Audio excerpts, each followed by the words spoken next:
you don't have the mindset that you don't want to get out there and work is a you problem. Because there are people who do have that mindset, and they're gonna beat you no matter what system you implement. No matter what you do, they're gonna win because they wanna win, and you don't. Yeah. What do you expect the government to do about that fact? That some people are hardworking, industrious, perspicacious, indefatigable, and they're gonna do anything it takes to pull it off, and some people don't want to.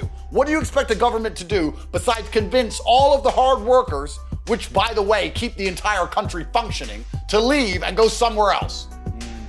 You can't legislate the fact that some people are better than others. Sorry, bottom line, you can't legislate that. Yeah. Some people are just better at working than other people. Yeah. That's how it is. You're gonna get exactly what you deserve in this life.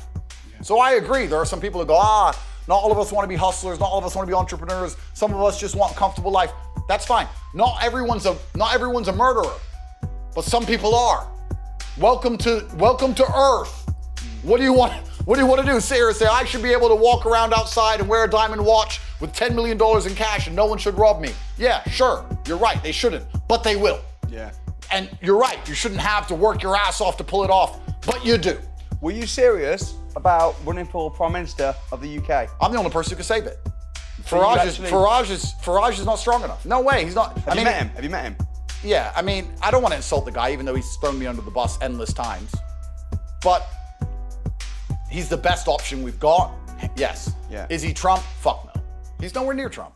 He's too soft. He's afraid of the media. He's careful with his words. If they pressure him, he buckles. He's too soft. He's just another one of the establishment boomers. We need listen, the UK is now at a point where the government has effectively lost the monopoly on violence, effectively. Yeah.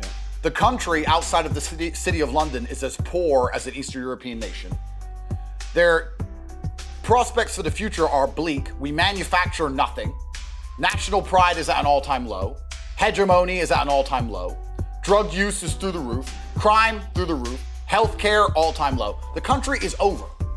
And we're at a point now where some kind of desperate move must be made when you still have chips left. You're like in a poker game. Do you play poker? Yeah. Okay, you play poker. You're short stack. Yeah. Everyone else has chips. You have king 10. It's not great, but you're about to get bled out on blinds. You got king 10, you got a little bit left. You just go all in. You have to try. Yeah, yeah. Because if you carry on, you're just gonna bleed blinds until the point where you don't even have enough to win anymore. Right. And that's where we are with the UK. The whole thing's a mess. The UK is on a losing path. I'll ask. Name a single metric that the UK has improved in I'll give you since one. 2005. Samuel Lee's bank. Oh, you have a bank? I can't call it a bank because of FCR, but I did set up, I put £11 million of my own money Yep. to fund people's properties, stuff. Amazing, amazing. Yeah. Are you finding you're getting more students now than ever? Less? What's going on with? Yeah, so the school's doing fantastically. The 2.0 version launches soon, which includes a bank account. We're partnering up with a very well-known company. I won't say, but What would that do then? So if I'm a customer, how will that bank account help me? it just allows you to have crypto banking anywhere in the world. So if you're Okay. a student and you're in Peru or you're in Nigeria or you're in England, whatever it is, Yeah. you have USDT in your account and you'll be able to send that USDT and it directly Sometimes when arrive in any Swift account, any normal bank account in the world. When I'm listening to you sometimes on Twitter, I know we know each other personally and we speak, but sometimes I don't know whether you're 100% serious about things because I know you joke and I know you also like to piss people off. No, I mean, Someone said to me, they said, oh, Andrew, actually, he's like a chameleon. He'll say he's a Muslim, he'll say he's a Christian, whatever. And I'm like, he's the opposite of a chameleon. He'll deliberately say things to piss people off. you know what's funny? Because I say things and they say, did you mean that? And I'm like, well, yes and no. You're happy to be misunderstood, though. I'm of course, because my ideas are complicated and they're layered. The whole point of me talking is to make people think. Let's look at something I just said. I said that revolutions happen with the assassination of a tax man, not sucking him off, begging to give him more money. Yeah. Now I'll say that, and then I'll go on a rant, and people they'll just go over their heads. They'll just hear the words, they won't think about it. But now they actually stop and think, okay, so the French Revolution, the Russian Revolution, they'll actually start to think about World War I. Yeah. How were the banks involved in these things? Who was actually getting rich from these things? Yeah. Who were we fighting against? Like, anyone with a brain will listen to me and understand why I talk how I talk. Anyone without a brain will sit there and go, he said he's gonna kill the tax man, because they're fucking cards. And I've done my very best to dumb myself down for the general population, but unfortunately, a lot of them are beyond saving. One of the unfortunate consequences of my current legal troubles are it's forced me to lose a lot of faith in humanity once again. Because before COVID, I had some faith in humanity. But if you would have told me before COVID what they were going to do to us during COVID, I said, no way. No way would we believe this shit and put up with this crap. And they did it for 4 long years. I lost faith in people. I was like, people are idiots. But then COVID ended and we started to recover. And I was like, maybe people have learned the media lies. Maybe they understand now that the primary objective of the media is to psychologically prepare people for what's about to happen. It's not to tell you what's happened. Right. It's to prepare your mind for what's about to happen. Let me give you a very simple example. Or Gary Stevenson. Gary Stevenson. High taxes are good for you. Let's put up the taxes. It's gonna make the country rich again. Your kids are gonna have a future. High taxes. He's taking a dildo somewhere in the back room because they got fucking blackmail on him so he never tells the truth. He takes the dildo and the money. He's telling you to give your money away. And then guess what's gonna happen? Taxes are gonna go up. I'll tell you the most easiest and simple example of this that I identified in modern times. Remember when P. Diddy beat that girl up in the hotel? Yeah. And that video was everywhere? Yeah. When that video came out, I said to Tristan, they're gonna arrest P. Diddy. He goes, why? I said, that video is from 10 years ago. They were sitting on that video in the Matrix archives for 10 long years. It never saw the light of day. One day, it's everywhere. And everyone's saying, P. Diddy's a piece of shit. P. Diddy's a piece of shit. 6 days later, jail. They prepare your mind for what they want you to accept. Same with me. Andrew Tate's a terrible, bad person. Andrew Tate's terrible. Why did they all of a sudden start printing that I'm such a bad person and I get arrested a week later? So that people weren't like, why the fuck you arresting this guy? Right. They want everyone to be softened to the idea. That's what the media does. It softens you to ideas. It doesn't report anything. So the reason I've lost faith is because the media, think of how it softened us to ideas during COVID. They don't just say one day you're locked in your house because everyone will say, fuck no. They say, we might have to lock you in your house. Yeah. We're discussing maybe locking you in your house. If we lock you in your house, it's only gonna be for 2 weeks.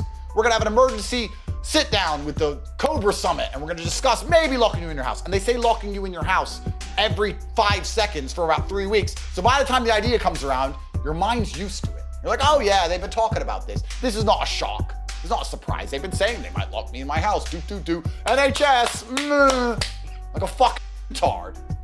While the whole thing's, while everyone on Downing Street are partying, by the way, you didn't see your grandma die, but they were all fucking drinking on Downing Street, dipshit. And these same people are saying I'm the fucking problem. And this is why my faith in humanity's been destroyed. Yeah. Because there's people who sit there and go, Andrew Tate's accused. Didn't you see the BBC liars report that the Romanians said, liars, that Andrew Tate did something? And they're sitting there going, oh, well, maybe I believe Andrew Tate's bad. You're just fucking born to lose at this point. You're a fucking idiot. Yeah, bro. You're a fucking idiot. I think what you stand for and what you teach in my mind is one thing is critical thinking. It's just thinking. Of course. Because people don't do, even when they watch your videos. If they're watching your videos, I mean, people say, oh, but you interview Andrew, do you agree with everything he says? I'm like, I don't agree with everything I've said over the last 10 years. Of course. Of course. Right? So just when you're watching something, think. Be a critical thinker. If it's in the media, don't just blindly. And also, when people say things like they said about you, this guy killed someone after watching an Andrew Tate video. And that was the BBC. Yeah. No, you know what we should talk about? We should talk about the number of fucking pedos that work for the BBC. Why don't we talk about that? Right. Why don't we talk about Hugh Edwards sending his ass to fucking little boys? When the BBC run up to me in Romania and they're like, oh, do you have a comment? I'm like, tell me about Hugh Edwards. You're a fucking nobody. Yeah, you think you're a reporter, you're a nobody. You don't have a badge. I tell the police to fuck off. You think I want to tell the BBC to fuck off? You're fucking clowns. Yeah. No one gives a shit about what you say anymore. Anyone with a brain anyway. Critical thinking, personal responsibility. Absolutely. Being strong, taking personal responsibility for your finances, for your health. Absolutely. That's the majority. When I see your videos, that's 90% of it. A little bit of trolling, a little bit of rage bait, a little bit of fine. Gotta keep it interesting. Yeah, but generally speaking, I think that's the message. But this goes back into what we were saying earlier, right? This is why I'm so happy for there to be losers. Because for there to be a winner, there has to be a loser. The reason it's so easy to win in the world today is because the majority of people are perfectly prepared to lose. Yeah. You just described, you have to wake up and you have to give a shit. You have to wake up and go, you know what? I'm responsible for my health, and I'm responsible for my finances, and I'm responsible for my family, and I'm responsible for the decisions I make, and I'm responsible for my work ethic, and I'm responsible for my motivation, and I'm gonna win. Yeah. That's all you have to do to be monumentally wealthy. And the reason it is so fucking easy is because most people can't do that. If everyone could do that, then to win would be hard. So I would hate for all the losers to start being winners, because then it's hard for winners to win. And I still want to win against the winners.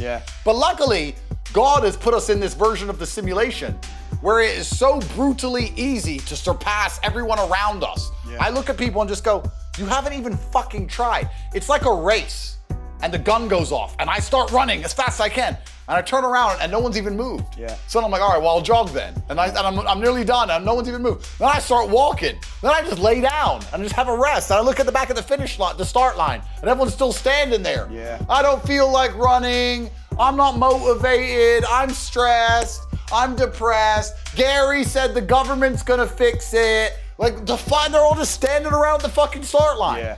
And I'm right there at the finish line. And they're telling me like, oh, you're a bad person because you have money. I just gave a fuck about my own life. Like, I just cared. How there are people waking up each morning and not giving a shit about their own life. Who do you expect to wake up and give a shit if you don't?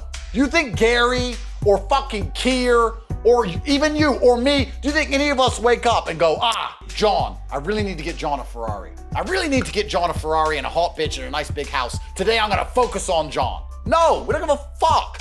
We'll help you if you're here to help, if you're here to be helped. No, you care. No, you care about John. No, the point is, if John cares about himself, then you'll be able to help then I'll help him. Yeah. But if John doesn't care about himself, I don't care about John.